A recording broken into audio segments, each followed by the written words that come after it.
I think that really fundamental to this work, because it's been a struggle in Oxfam at times with different views of what the role of the private sector is, how they are, and how we can make change happen. And I think what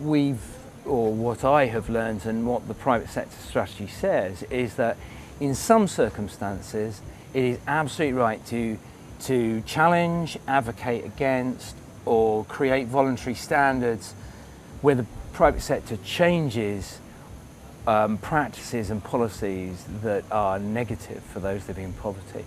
But I think the new area of work, and a really exciting area of work, is where you can actually work with, influence, and do activities where we adapt what they're currently doing to have a big impact on those living in poverty. And if you can work out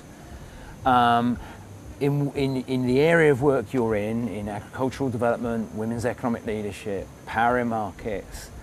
urban livelihoods, market-based livelihoods, if you can work out when the private sector can play that positive role and maximise that, or when you work out, as an example, those companies opposing climate change and not mitigating carbon usage, where we can really oppose and lobby against, we can have a really positive impact on working with or working to change how the private sector occurs. So it's really understanding how change happens and fundamentally looking in each of our areas of work how change happens with the private sector.